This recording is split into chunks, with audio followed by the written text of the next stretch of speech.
പിതാവിൻ്റെയും പുത്രൻ്റെയും പരിശുദ്ധാത്മാവിൻ്റെയും നാമത്തിൽ ആമേൻ. സർവ്വജനപദങ്ങളുടെയും നാഥയെ വണങ്ങുവാനായി അണിഞ്ഞിരിക്കുന്ന നമുക്ക് മാതാവ് പഠിപ്പിച്ച പ്രാർത്ഥന ഭക്തിയോടെ ഏറ്റുചൊല്ലാം. കർത്താവായ യേശുക്രിസ്തുവേ, പിതാവിൻ്റെ പുത്ര, അങ്ങയുടെ അരൂപിയെ ഇപ്പോൾ ഭൂമിയിലേക്ക് അയക്കണമേ. എല്ലാ ജനപദങ്ങളുടെയും ഹൃദയത്തിൽ പരിശുദ്ധാത്മാവ് വസിക്കട്ടെ. അതുവഴി ധാർമ്മിക അധപതനം, ദുരന്തങ്ങൾ, യുദ്ധം ഇവയിൽ നിന്നും അവർ സംരക്ഷിക്കപ്പെടട്ടെ. സർവ്വജനപദങ്ങളുടെയും നാഥയായ പരിശുദ്ധ കന്യക മറിയം ഞങ്ങളുടെ അഭിഭാഷികയായിരിക്കട്ടെ. ആമേൻ. നാഥയുടെ ചിത്രത്തിൻ്റെ പ്രത്യേകതകൾ എന്തെല്ലാമെന്ന് നമുക്ക് ശ്രവിക്കാം. ഈ ചിത്രം രാജ്യത്തു നിന്ന് രാജ്യത്തേക്കും പട്ടണത്തിൽ നിന്ന് പട്ടണത്തിലേക്കും സംവഹിക്കപ്പെടും. തൻ്റെ ബാഹ്യരൂപം പ്രത്യേകം ശ്രദ്ധിക്കാൻ നാഥ ഇടായോട് ആവശ്യപ്പെട്ടു. അതിൻ്റെ അർത്ഥവും വിവരിച്ചു കൊടുത്തു. ഒരു ചിത്രം വരയ്പ്പിക്കാൻ നിർദ്ദേശിക്കുകയും ചെയ്തു. ഒരിക്കൽ മറിയമായിരുന്ന നസ്രസിലെ ഗ്രാമീണ യുവതി ഇപ്പോൾ സർവ്വജനപദങ്ങളുടെയും നാഥയായി വരുന്നു. ഭൂമിക്ക് മുകളിൽ പാദങ്ങൾ ബലമായി പതിപ്പിച്ചുകൊണ്ടവൾ പ്രത്യക്ഷപ്പെടുന്നത് അവളുടെ ദൗത്യം സർവ്വലൗകികമായതുകൊണ്ടാണ്.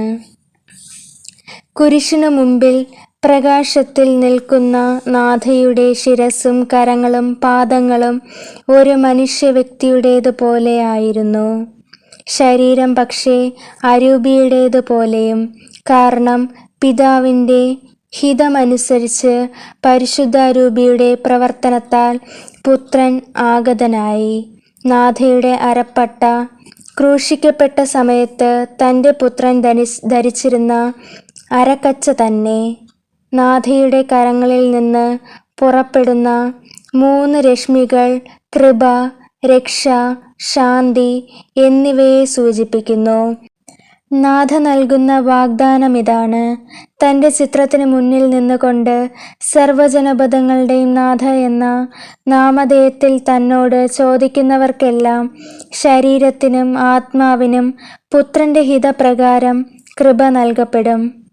ഈ ചിത്രം സകല ജനതകൾക്കും വേണ്ടിയുള്ളതാണ്. ഇത് രാജ്യത്തിൽ നിന്നും രാജ്യത്തിലേക്കും പട്ടണത്തിൽ നിന്നും പട്ടണത്തിലേക്കും സംവഹിക്കപ്പെടണം. തൻ്റെ ഈ ചിത്രത്തിനു ചുറ്റും നാഥ ജനതകളെയെല്ലാം ഒരുമിച്ച് കൂട്ടും. നമുക്ക് പ്രാർത്ഥിക്കാം. സർവ്വജനപദങ്ങളുടെയും നാഥേ, അങ്ങ് ഞങ്ങളുടെ അഭിഭാഷകയായിരിക്കണമേ.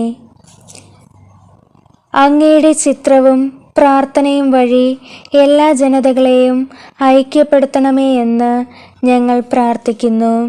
സർവ്വജനപദങ്ങളുടെയും നാഥേ, അങ്ങ് ഞങ്ങളുടെ അഭിഭാഷകയായിരിക്കണമേ. അങ്ങയുടെ സന്നിധിയിൽ അണയുന്നവർക്കെല്ലാം ശാരീരികവും ആത്മീയവുമായ കൃപകൾ നൽകണമെന്ന് ഞങ്ങൾ പ്രാർത്ഥിക്കുന്നു. സർവ്വജനപദങ്ങളുടെയും നാഥേ, അങ്ങ് ഞങ്ങളുടെ അഭിഭാഷകയായിരിക്കണമെന്ന് ഞങ്ങൾ പ്രാർത്ഥിക്കുന്നു. ജനതകൾ അങ്ങയുടെ കരങ്ങളിൽ നിന്ന് രക്ഷയും ശാന്തിയും സ്വീകരിക്കാൻ ഇടയാക്കണമെന്ന് ഞങ്ങൾ പ്രാർത്ഥിക്കുന്നു. സർവ്വജനപദങ്ങളുടെയും നാഥേ, അങ്ങ് ഞങ്ങളുടെ അഭിഭാഷകയായിരിക്കണമേ. എത്രയും ദയുള്ള മാതാവേ, നിന്റെ സങ്കേതത്തിൽ ഓടിവന്ന് നിന്റെ സഹായം തേടി നിന്റെ മാധ്യസ്ഥം അപേക്ഷിച്ചവരിൽ ഒരുവനെയെങ്കിലും നീ ഉപേക്ഷിച്ചതായി കേട്ടിട്ടില്ല എന്ന് നീ ഓർക്കണമേ.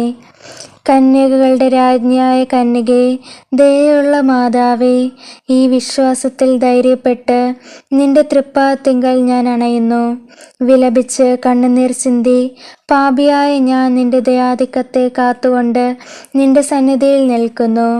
അവതരിച്ച വചനത്തിൻ്റെ മാതാവേ, നിന്റെ അപേക്ഷ ഉപേക്ഷിക്കാതെ ദയാപൂർവം കേട്ടറിയണമേ. ആമേൻ. നാഥയുടെ ചിത്രത്തിലെ ആടുകളും കരങ്ങളിൽ നിന്നുള്ള രശ്മികളും എന്ത് സൂചിപ്പിക്കുന്നെന്ന് നമുക്ക് കേൾക്കാം. 1951 മെയ് 31 സന്ദേശത്തിൽ നിന്ന് നാഥ ഇടായോട് പറയുന്നു: ഇനി ഞാൻ കാണിച്ചു തരുന്നത് ശ്രദ്ധയോടെ നോക്കി അതിൻ്റെ വിവരണം നൽകണം. ഭൂഗോളത്തിന് മുകളിൽ ഞാൻ നിൽക്കുമ്പോൾ ചുറ്റും കണ്ടത് മേഘങ്ങൾ ആണെന്നല്ലേ നീ കരുതിയത്? എന്നാൽ ഇപ്പോൾ സൂക്ഷ്മം വീക്ഷിച്ച് ഞാൻ കാണിച്ചു തരുന്നത് എന്താണെന്ന് പറയൂ. ഇട പറഞ്ഞു, മേഘങ്ങൾ ജീവനുള്ള ആട്ടിൻപറ്റങ്ങളായി രൂപാന്തരപ്പെടുന്നതായി ഞാൻ കാണുന്നു. പൊടുന്നനെ ഇടതുനിന്നും വലതുനിന്നും ഭൂഗോളത്തിനു ചുറ്റും രണ്ട് വശത്തുമായി ആടുകൾ വന്നു ചേരുന്നു. അവിടെയും ഇവിടെയും കുറെ കറുത്ത ആടുകളെയും ഞാൻ കണ്ടു. കുഞ്ഞാടുകൾ ഗ്ലോബിൻ്റെ ചുവട്ടിൽ നിലത്തു കിടക്കുന്നു. നടന്നു വരുന്നതിനിടയ്ക്ക് ചിലത് പുല്ലു തിന്നുന്നുണ്ട്. എന്നാൽ മിക്ക ആടുകളും തല മേൽപോട്ട് തിരിച്ച് നാഥയെയും കുരിശിനെയും ഉറ്റുനോക്കി നിൽക്കുന്നു.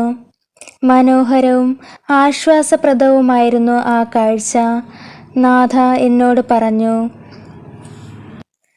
ആട്ടിൻപറ്റത്തിൻ്റെ ചിത്രം ലോകജനതകളെ സൂചിപ്പിക്കുന്നു. അവർ നിലത്ത് കിടക്കുകയും സമാധാനത്തോടെ തലയുയർത്തി ഈ ലോകത്തിൻ്റെ കേന്ദ്രസ്ഥാനിയായ കുരിശിനെ നോക്കുകയും ചെയ്യുന്നത് വരെ അവർക്ക് വിശ്രമമുണ്ടാവുകയില്ല. ഇനി നീ എൻ്റെ കൈകളിലേക്ക് നോക്കി എന്താണ് കാണുന്നതെന്ന് വിവരിക്കുക. നാഥയുടെ കയ്യിൽ ഒരു മുറിവ് ഉള്ളതായി എനിക്ക് കാണപ്പെട്ടു. ആ മുറിവിൽ നിന്നും 3 പ്രകാശരശ്മികൾ വീശി ആടുകളുടെ മേൽ വെളിച്ചം വിതറിക്കൊണ്ടിരുന്നു. നാഥ മന്ദസ്മിതം തൂക്കിക്കൊണ്ട് പറഞ്ഞു, ഇവ 3 രശ്മികളാണ്: കൃപ, രക്ഷ, ശാന്തി. എൻ്റെ കർത്താവും നാഥനുമായുള്ളവൻ്റെ കൃപ. പിതാവ് മനുഷ്യകുലത്തോടുള്ള സ്നേഹത്താൽ പ്രചോദിതനായി തൻ്റെ ഏകപുത്രനെ രക്ഷിക്കാനായി ലോകത്തേക്ക് അയച്ചു. ഇപ്പോൾ 2 പേരും, പിതാവും പുത്രനും, യഥാർത്ഥ ശാന്തി തന്നെയായ പരിശുദ്ധാത്മാവിനെ അയക്കാൻ തിരുമനസ്സാകുന്നു. നമുക്കിപ്പോൾ മൗനമായി നമ്മുടെ വ്യക്തിപരമായ നിയോഗങ്ങൾ നാഥയുടെ മുമ്പിൽ സമർപ്പിച്ച് പ്രാർത്ഥിക്കാം.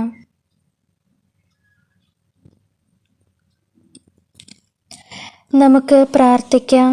സർവ്വജനപദങ്ങളുടെയും നാഥേ, എല്ലാ ജനതകളെയും അങ്ങയുടെ സിംഹാസനത്തിന് ചുറ്റും അണിനിരത്തണമേ. അതുവഴി അവർ കുരിശിൻ്റെ കീഴിൽ ഒരുമയും സമാധാനവും കണ്ടെത്തട്ടെ. പിതാവിൻ്റെ കൃപ ലോകത്തെ പ്രകാശമാനമാകട്ടെ. അങ്ങയുടെ പുത്രൻ്റെ രക്ഷാകര സ്നേഹത്തിനായി ജനതകളുടെ ഹൃദയങ്ങളെ തുറക്കണമേ. അവർക്ക് പരിശുദ്ധാത്മാവിൻ്റെ ശാന്തി നൽകുകയും ചെയ്യണമേ. ആമേൻ. സ്വർഗസ്നായ ഞങ്ങളുടെ പിതാവേ, അങ്ങയുടെ നാമം പൂജിതമാകണമേ. അങ്ങയുടെ രാജ്യം വരണമേ.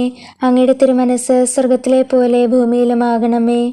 അന്നന്ന് വേണ്ടുന്ന ആഹാരം ഇന്ന് ഞങ്ങൾക്ക് തരണമേ. ഞങ്ങളോട് തെറ്റ് ചെയ്യുന്നവരോട് ഞങ്ങൾ ക്ഷമിക്കുന്നത് പോലെ ഞങ്ങളുടെ തെറ്റുകൾ ഞങ്ങളോട് ക്ഷമിക്കണമേ. ഞങ്ങളെ പ്രലോഭനത്തിൽ ഉൾപ്പെടുത്തരുതേ, തിന്മയിൽ നിന്ന് ഞങ്ങളെ രക്ഷിക്കണമേ.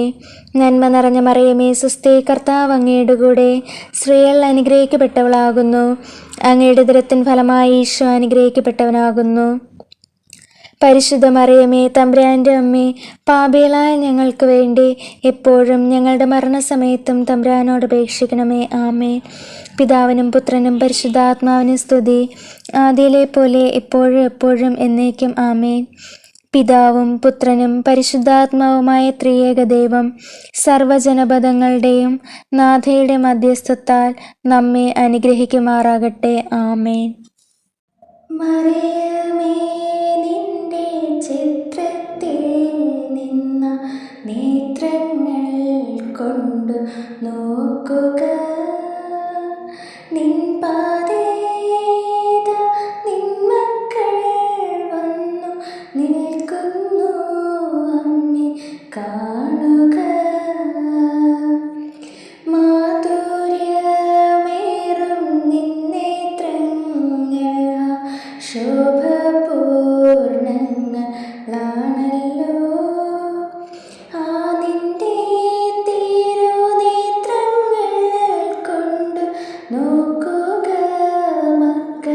ഞങ്ങൾ